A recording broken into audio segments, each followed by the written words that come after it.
What's up, man? We chilling today. I ain't gonna lie. We chilling. Like I had to put on some clothes fast to make this video mainly because I almost let my anger get the best of me over something that's petty, but I think it's more.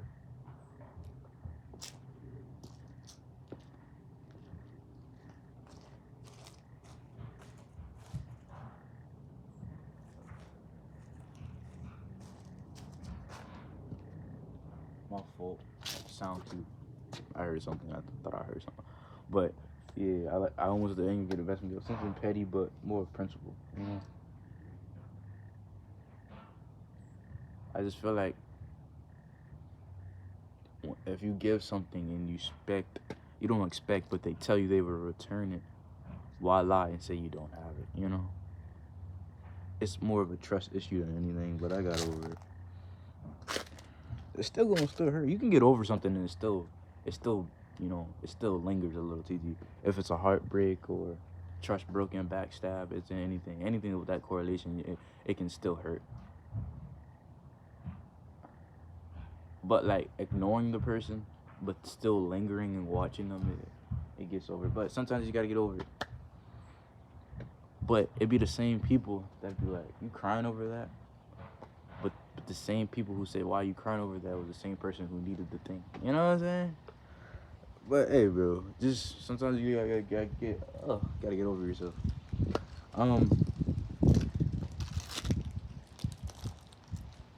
Feeling it. Hey, we're getting pretty close to 200, man. I think we're in the 170s, 180s now. That's good. That's really good. And today, I'm probably gonna take a shower, clean up. Might drop some more here and there. But the only thing, don't live in regret, live in contempt, I say. But the only thing I truly kind of do regret is not starting is when I was younger. I was more scared of looking cringy and corny and looking similar to others that do the things they do. I never wanted to get compared to the people that just do peace and tranquility and philosophy. I might sprinkle a dab in there, but at the end of the day, we're all still humans. We're all equals. Even though equality is a facade, freedom of speech is a facade, I'm trying to make that true. But this is just a little stepping stone collectively. So I would rather build something that is not taken so seriously and then create something that is more serious later on in the years.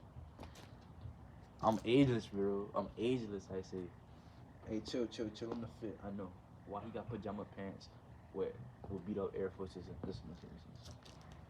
I'm not a materialistic guy no more. Not because I transcend all capitalism and all that. It's just not me no more. But if it look good, I'm gonna get it.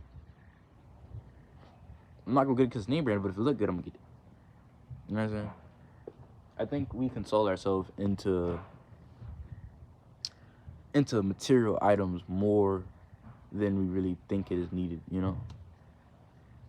Because you can be a freedom fighter, but then still be a consumer of the things that are made by slave labor, you know? So not everything, you can't just pick and choose what you want to protect, you know? And I feel like that's what people do. They choose and protect the thing they want to protect, and they choose the sins they judge, but not all sins, you know?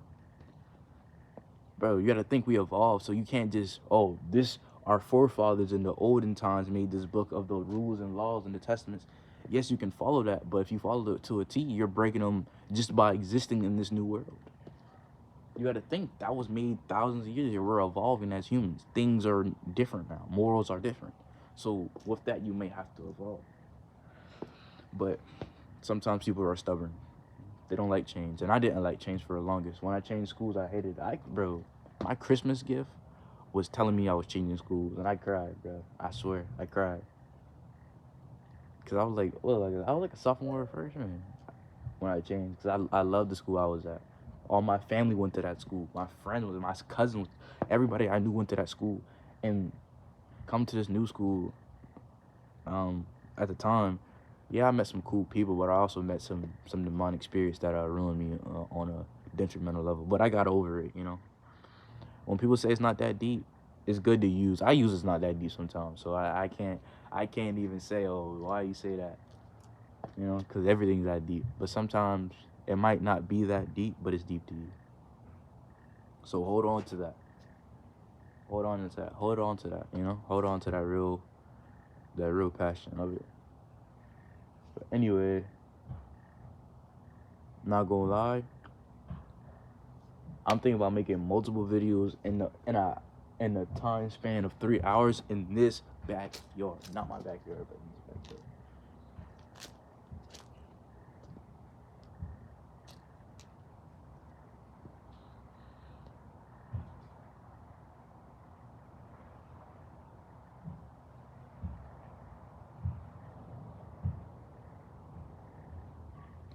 A violent man once said is a violent man once said my ideologies might not fit many, but it will fit the others that see me who I am. Who said that? I did.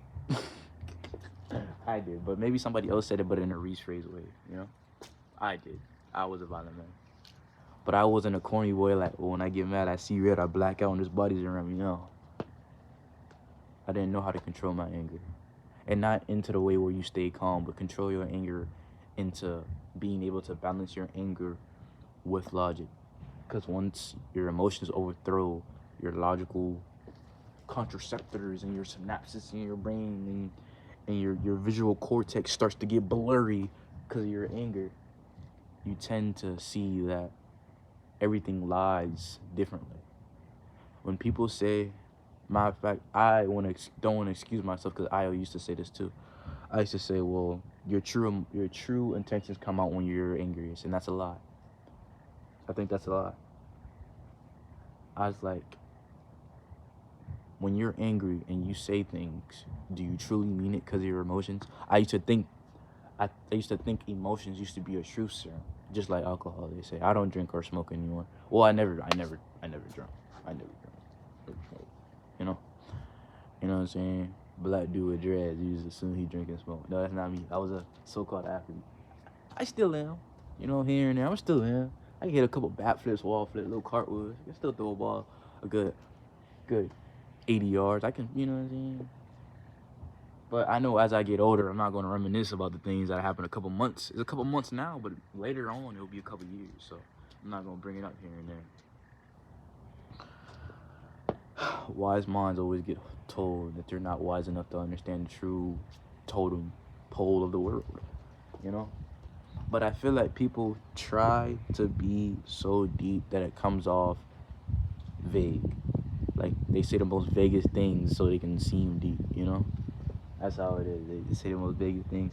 But I think the reason, like, I love when people get inspired by others. But for me, I don't know. I think it's a pride thing. It's my ego. I don't want to get inspired by anybody, you know? Maybe by the greats, but if I see somebody doing better than me, yes, I feel like there's a self-competition in my heart to, you know, not just to prove myself, but to extend the limit, you know? But then there's those people that be like, oh, I'm all for peace. I'm all for peace. I don't care if you do better than you do. But deep down, they know they want to do better. And I think it's the ego in me, you know? I see a lot of people that, it's either they do strictly entertainment, they do strictly informational, or they do strictly wisdom. I do all three. But I wanted to do strictly wisdom, but I seen somebody else was doing it. He was doing it way better than me. I think he's way older than me too, so. And I think he studies it way better than me. You know, people say I have natural intelligence, but I don't have it at all. I have pseudo intelligence, the fakeness of it, you know. And I think the only upper hand that person has that's famous to some degree is that I look up to him, and he doesn't even know I exist, and that's great. You can look up to people that don't know you exist.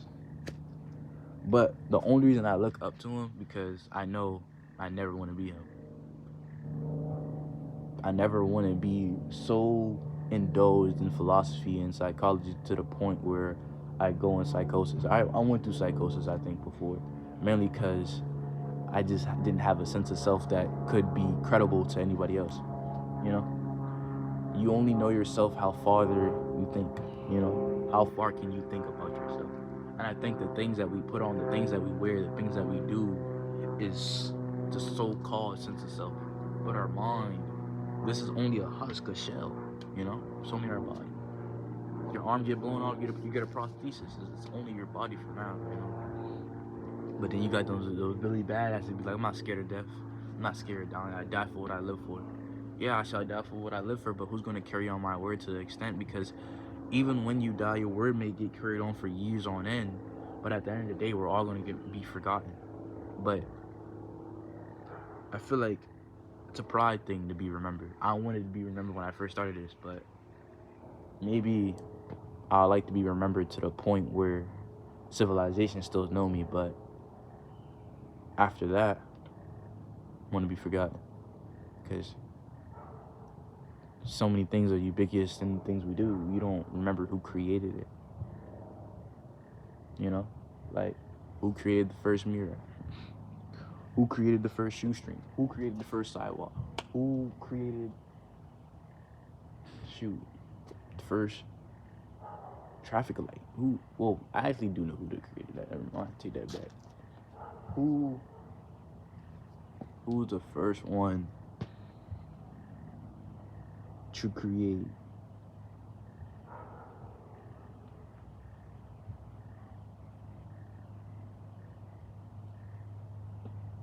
exactly? Me not finishing that sentence makes you fill it in, but who was the first one to just create in general? Some people say a wise man up above. Some people say a spiritual being. Some people say complete science. But I think being realistic in some instances is just the overall correct way to do it. But you gotta think there's so much coincidence in the world, and there's so much things that are like you see with your own eyes but still cannot explain with science or with mystery. So you gotta just sum it up to a coincidence or spiritual, you know? Like having like a treat magic trick, like making a penny disappear.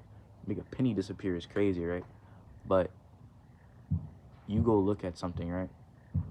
Say if it's a pillar or something, and you go turn back and it's completely gone. Was it your mind playing tricks on you, or was it never there? And I feel like we make these theories or these things to cover up the mishaps in the so-called world we live on. You know, don't ever think so hard to the point where you're going into a deep depression that be like, oh well, I'm about to die someday, so what's the point? The point of life is that there's no point. It's so absurd to live, so why die? You know, you can have nothing to live for and still live, still experience life. Don't think so deep to the point where you become depressed, right? And I think that's why we create theories, paradox, Mandela effect, time travel, right? I feel like if we can make up stuff, maybe it existed before, you know? Who knows? Because you gotta have a creative mind to make things that are so-called new, but even with that, maybe those things existed before, but it is just altered to a little bit to seem nonfiction.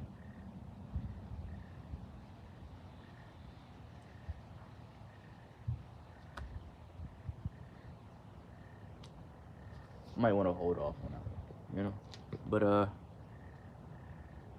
yeah, this was a great talk. Next video's coming out in like a couple seconds, so just hold on. I'm trying to save space.